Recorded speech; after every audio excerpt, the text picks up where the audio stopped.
नमस्कार विद्यार्थियों, आपका ऑनलाइन कक्षाओं में स्वागत है। आज हम कक्षा 12 का जो अनिवार्य हिंदी हमारी जो पाठ्य पुस्तक है जिसमें सृजन, उसका जो अध्याय है चौथा, बिहारी सतसई से कुछ पद बिहारी द्वारा रचित, जो काव्यखंड में से लिया गया है, तो आज हम उसका अध्ययन करेंगे।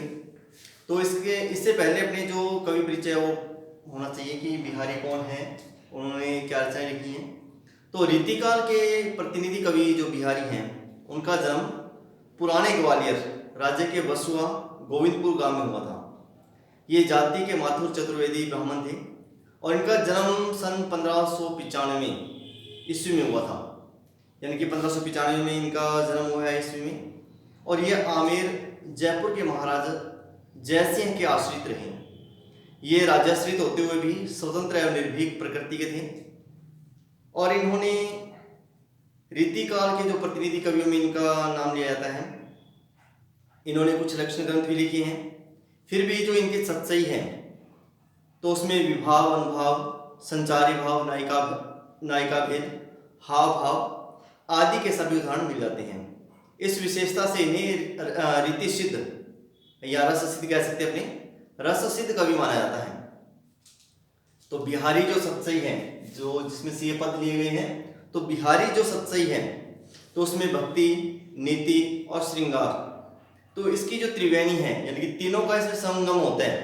जैसे भक्ति है, नीति यानी कि लोक व्यवहार है, और जो श्रृंगार है, इन सभी का तीनों का संगम होता है। तो त्रिवेणी जो प्रवाहित होती है, तथा अन्योक्ति, उक्ति, वैचित्र्य, अर्थ गांभीर्य एवं कल्पना के समाहार जो शक्ति है, तो उसका भी विलक्षण जो प्रतिभा है वो देखने को मिलती है इनकी। तो इसी कारण से इनके संपूर्ण जो साहित्य कह सकते हैं या संपूर्ण काव्य को गागर में सागर भरने वाला उचित शीर्षक दिया गया है। अब गागर में सागर भरना है कि छोटे में थोड़े में ही बहुत कुछ कह देना। तो ये है इनका परिचय कि इन्होंने नीति से संबंधित, भक्ति से संबंधित और श्रृंगार से संबंधित जो दोहे हैं वो इन्होंने सतसई में लिखे हैं।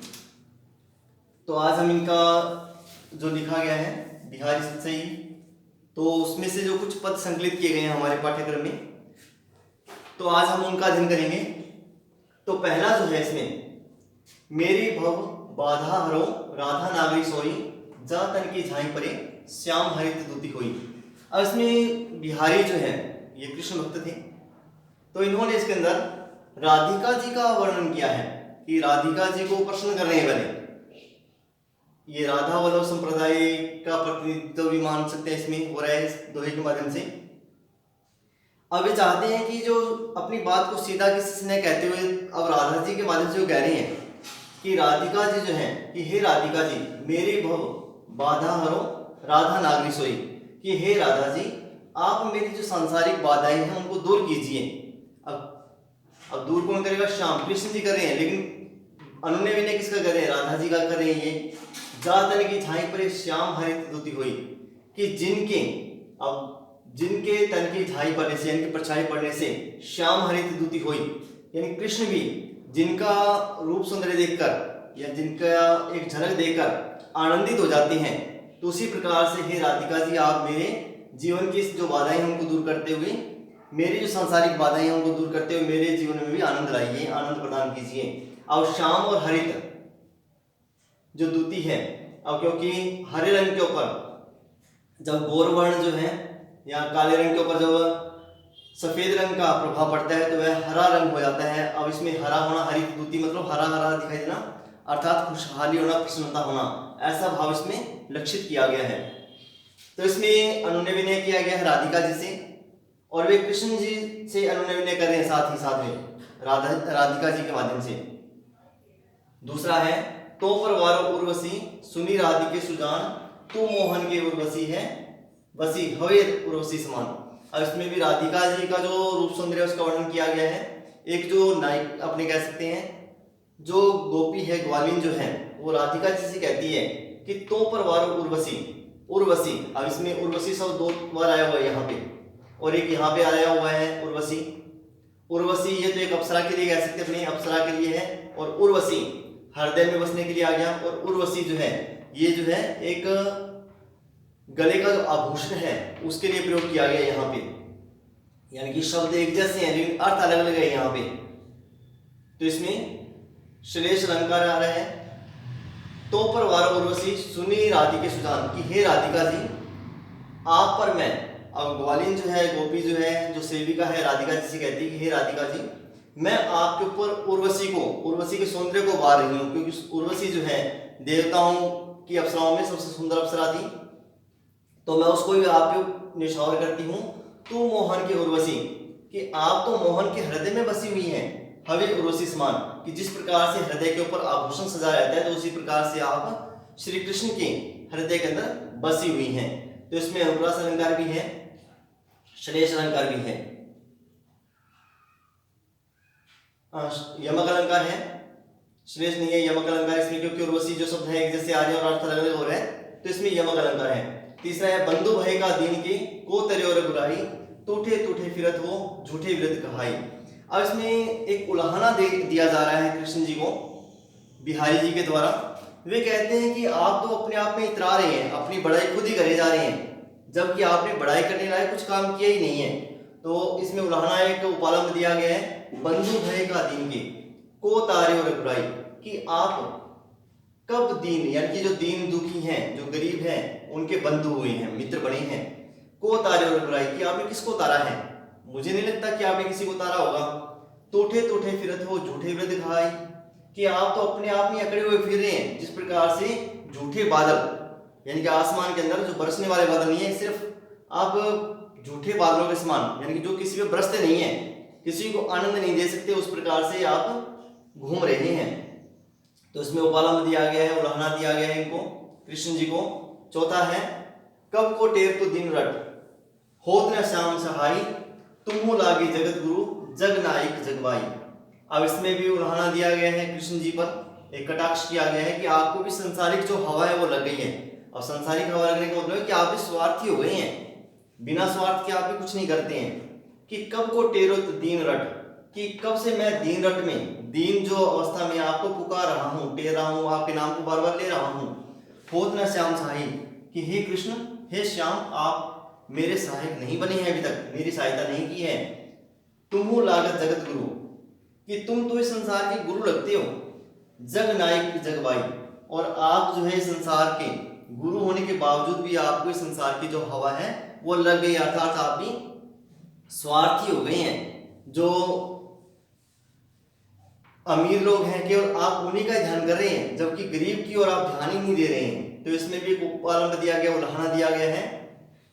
पांचवा है या अनुरागी चित्त की गति समझी नहीं कोई, जो जो बूढ़े श्याम रंग त्यों तो उज्जवल होई। अब इसमें जो जो बूढ़े श्याम रंग और त्यों तो उज्जवल होई, बूढ़े श्याम, श्याम मतलब काला, जैसे जैसे काले रंग में कोई डूबता है तो वैसे कैसे उज्जवल हो सकता है। तो इसको पढ़ने से केवल ये लगता है कि ये काले रंग में डूबने से उज्जवल कैसे हो सकता है, सफेद कैसे हो सकता है। यहाँ पे विरोध न होने के बावजूद विरोध का आभास हो रहा है, यहाँ पे विरोधाभास अलंकार है। अब अपने जब अर्थ इसका करेंगे तो उसका अर्थ स्पष्ट होगा कि यह अनुरागी चित्त की गति समझे नहीं कोई, कि यह जो अनुरागी, जो किसी के प्रेम में लगा हुआ मन है, उसकी गति को कोई नहीं समझने वाला है। जो जो बूढ़े श्याम रंग, जैसे जैसे यह जो मन है वो श्री कृष्ण के प्रेम के रंग में डूब रहा है, प्रेम में डूब रहा है, क्यों तो उज्जवल होए, तो वैसे वैसे यह सांसारिक मोह माया जो विकार है उनसे दूर होते हुए वह निर्विकार हो रहा है, उज्जवल हो रहा है, प्रकाशमान हो रहा है। तो इसका अर्थ ये है। तो इसमें विरोध का आभास होने के कारण से यहाँ पे विरोधाभास है, अनुप्रास अलंकार भी है। छठा जो है भजन कहो ताते भजो, भजो न एको बार, दूरी भजत भजन जाते कहो सो तो भजो गवार। अब इसमें बिहारी जी कहते हैं, ये नीति से संबंधित, लोक व्यवहार से संबंधित है, कि भजन के हो ताते भजो, कि जिसका तुम्हें भजन करने के लिए, अब इसमें आत्मा को संबोधित करते हुए कह रही है कि जिसका भजन करने के लिए तुमसे कहा था, इस संसार में तुम आई हो, जिसका भजन करने के लिए तुमसे कहा था, ताते भजो, आप उससे भाग गई हैं। भजन एक बार, और उसका भजन आपने एक बार भी नहीं किया है। दूरी भजन जाते कहो सो तो भजो गवार, कि जिस दूरी भजन जाते कहो, जिससे दूर भागने के लिए कहा था, भजन का मतलब भागने के लिए कहा था, जिससे दूर रहने के लिए, सांसारिक मोह माया से दूर रहने के लिए कहा था, सो तो भजो गवार, तो उस सांसारिक मोह माया को तुम भज रहे हो, उसी को बार बार तुम रट रहे हो। तो इसमें भजन शब्द जो है, अब इसमें भजन कहो भजन करना, अब इसमें भजन जाते भागने के लिए आ गया, इसमें भजो भजना, भजने को बार, भजो गवार, तो इसमें भजो शब्द आ रहा है, एक जैसे आ रहा है, तो अनुप्रास अलंकार है। और भजन भजन शब्द एक जैसे आने कारण से यहाँ भी अर्थ का अलग है, तो यहाँ पे यमक अलंकार है। सातवां, अजो त्रिवनो ही रहो श्रुति सेवत एक रंग, नाक बास बेसी रहो बसी मुक्तन के संग।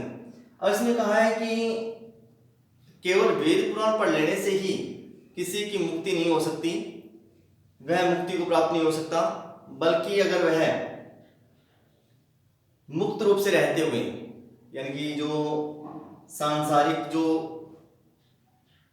विषय वासनाओं से दूर रहते हुए अनुभव के आधार पर जो भक्ति करता है, तो वह ही मुक्ति को प्राप्त करता है।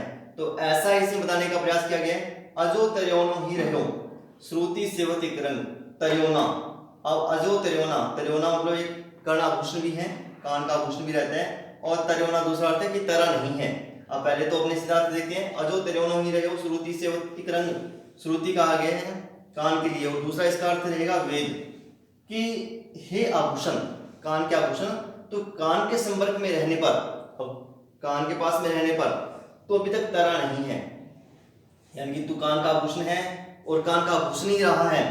नाक बास बेसी रहे बसी मुक्तन के संग, नाक बास, अब नाक जो है स्वर्ग के लिए कहा जाता है, और नाक जो है हमारे नाक जो है उसके लिए कहा गया है कि नाक में निवास करने वाला जो बेसरी, बेसरी मतलब नाक का जो आभूषण है वह मोतियों के साथ में होने के कारण से वह बहुमूल्य हो जाता है। तो इसमें जो कान का आभूषण है वो अत्यंत मूल्यवान नहीं है, बल्कि जो नाक में जो पहना जाने वाला जो आभूषण है वो मोतियों के साथ में अत्यंत मूल्यवान हो जाता है। ये तो एक सीधा अर्थ इसका। और दूसरा अगर अपने अर्थ देखें, अगर भक्ति से संबंधित अगर इसका अर्थ देखें कि अजो तर्योनो ही रहो श्रुति सेवत एक रंग, श्रुति का गया है वेद के लिए, कि वेदों का अध्ययन करने के कारण से, वेदों को केवल आपने पढ़ने के कारण से आप जो है अभी तक तरे नहीं हैं। अजो तरोना, तरोना ही रहो, कि अभी तक तुम तरे नहीं हो, तरने लायक नहीं होगी। नाक बास बेसी रहो, आप जो है, नाक का मतलब स्वर्ग, अगर आप जो है बसी मुक्तन के संग, अगर आप मुक्तो जो मुक्ति हैं, जो योगी हैं, उनके साथ में अगर रहते, तो आप जो है नाक के आभूषण अर्थात नाक का जो बेसी अर्थात जो नाक का आभूषण है, अर्थात आप नाक स्वर्ग में निवास करते, अर्थात आपकी जो मुक्ति है वो हो जाती। क्योंकि सिद्ध योगी के साथ में उनका संग करने से ही सही रूप से हमें जो है जो वेदों में लिखा गया है तो उस पर हम अमल कर सकते हैं, उनका हम अध्ययन जो है करते हुए अनुभव रूप में ला सकते हैं। आठवां, सगन कुंज छाया सुखद शीतल सूरभि समीर, मनो हवे जात अजो बहे ओही जमुना के तीर। अब इसमें जो श्रृंगार से संबंधित है ये, और श्रृंगार में योग श्रृंगार का इसमें वर्णन किया गया है। एक नायिका जो है उससे उसकी सखी कह रही है, सघन कुंज छाया सुखद शीतल सूरभि समीर, कि जो कुंज है, जो यमुना किनारे जो कुंज थे, सघन कुंज छाया सुखद, जो कुंज जो थे सघन थे, उनकी जो छाया है वह भी सुखद लगती थी। शीतल सूरभि समीर, शीतल कहा गया है ठंड के लिए, ठंडी जो हवा है, सुगंधित जो हवा है वो चलती है। मनो हवे जात अजो बहे वही जमुना के तीर, मुझे ऐसा लगता है कि जैसे यमुना के किनारे पर वैसे ही शीतल हवा जो है वो बह रही है, और सारा जो वातावरण है वैसे का वैसा बना हुआ है, लेकिन कृष्ण हमारे पास में नहीं है, कृष्ण के कारण से ये हमें अच्छी नहीं लग रही है। नौवां, अब इसमें श्री कृष्ण जो है उनका रूप सौंदर्य जो उसका वर्णन इसमें किया गया है। सोहत ओढ़े पीत पट श्याम सुरोने गात, मनो नीलमणि शैल पर आता पर प्रभात। अब इसमें मनो, मानो कल्पना की गई इसके अंदर कि सोहत ओढ़े पीत पट श्याम सुरोने गात, श्याम काले, क्योंकि कृष्ण जो है उनका रंग काला था इसलिए उनको श्याम कहा जाता है। श्याम सुरोने गात, श्याम ने अपने जो सुंदर गात जो शरीर है उसके ऊपर पीला जो वस्त्र है वो पहना हुआ है, ओढ़ा हुआ है। अब इसकी जो उपमा कह सकते हैं, तुलना की गई है, कल्पना इसमें की गई है, मनो नीलमणि शैल पर आता पर प्रभात। तो कृष्ण ने, क्योंकि कृष्ण सावले रंग के थे और उस पर उन्होंने पीले रंग के जो वस्त्र पहने हुए, तो वो किस प्रकार से सुशोभित हो रहे हैं।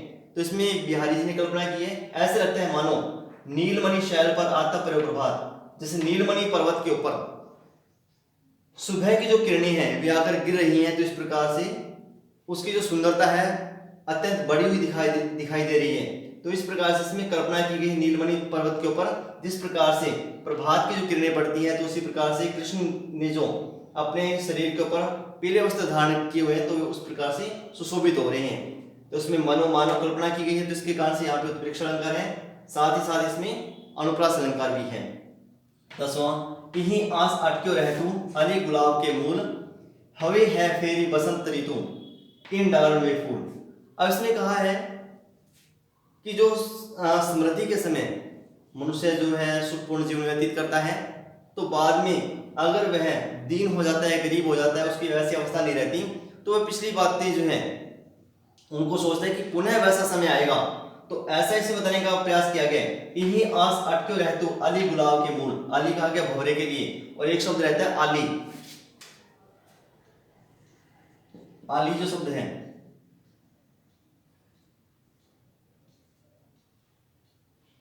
एक अली है एक आली है।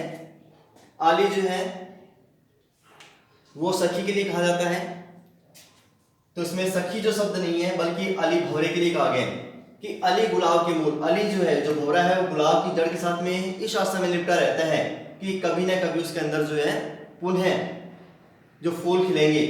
हवे है फिर बसंत ऋतु इन डाल में फूल, कि बसंत ऋतु आने पर इनकी डालों के ऊपर पुनः जो है फूल खिल जाएंगे।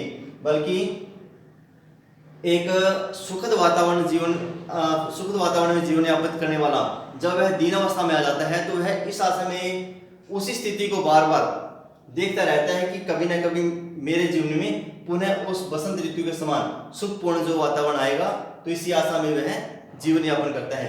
तो ये थे इनके अंदर भक्ति से संबंधित श्रृंगार और नीति से संबंधित दोहे। आगे भी इनके जो दोहे हैं, क्योंकि हमारे पाठ्यक्रम में बिहारी सत्सई में से जो कुछ पद दिए गए वो 20 पद इसमें दिए गए हैं, 20 दोहे इसमें दिए गए हैं। तो आगे जो 10 दोहे हैं उनका भी हम अध्ययन करेंगे। आशा है कि आपको ये अच्छे से समझ में आए होंगे और आप अच्छे से इनका अध्ययन करेंगे।